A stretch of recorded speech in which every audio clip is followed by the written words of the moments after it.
Alright, let's dive into something that's been making waves in urban development circles lately. Imagine this, 8,000 new homes, and 1,000 jobs coming to a single neighborhood in South London over the next 2 decades. Sounds ambitious, right? But here's the kicker, this isn't just another housing project. It's a massive public-led transformation of Charlton Riverside, an area that's been sitting in the shadow of its more glamorous neighbors, Greenwich Peninsula and Woolwich. Personally, I think this is one of those moments where a city decides to rewrite its own story, and it's fascinating to see how it's being approached. What makes this really interesting is the partnership driving it. You've got Greenwich Council, the Greater London Authority, and Transport for London all teaming up. Now, public-private partnerships aren't new, but this feels different. It's almost like they're saying, we're not waiting for the market to decide the future of this place, we're shaping it ourselves.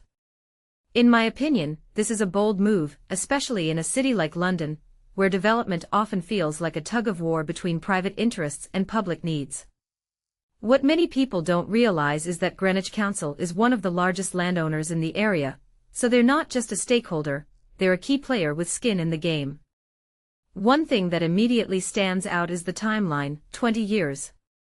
That's a long-term vision, and it's refreshing to see. Most development projects are rushed, with quick wins prioritized over sustainable growth. But here, they're talking about creating a neighborhood where people can live, work, and actually enjoy the riverside. If you take a step back and think about it, this isn't just about building homes, it's about building a community. And that's where the transport links come in. TfL's involvement is crucial because, let's be honest, without decent connectivity, even the most beautiful neighborhood will struggle to thrive. A detail I find fascinating is the emphasis on public leadership. Anthony Okereke, the Greenwich Council leader, said something that really stuck with me: the public sector should lead the market, not simply respond to it. That's a powerful statement, especially in an era where private developers often call the shots. What this really suggests is a shift in mindset, a recognition that cities need to be proactive in shaping their future, not just reactive. But here's the question: how is all this going to be funded? That's the million-dollar question, and so far, there's been radio silence on that front. It's a bit like announcing a grand party without revealing who's paying for the drinks. From my perspective, this project is a litmus test for public-led regeneration. If it succeeds, it could set a precedent for how cities approach large-scale development. But if it falters, it could reinforce skepticism about the public sector's ability to deliver on such ambitious promises.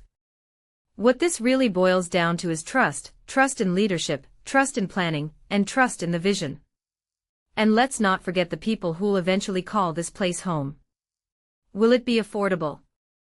Will it be inclusive? These are the questions that will define whether Charlton Riverside becomes a success story, or just another missed opportunity. If you ask me, the most exciting part of this is the potential for innovation.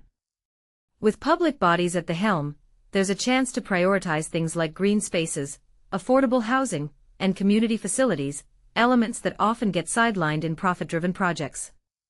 But here's the thing: innovation requires risk, and risk requires confidence. So the real challenge isn't just building 8,000 homes, it's building a future that works for everyone. And that, my friends, is what makes this project worth watching. So what do you think?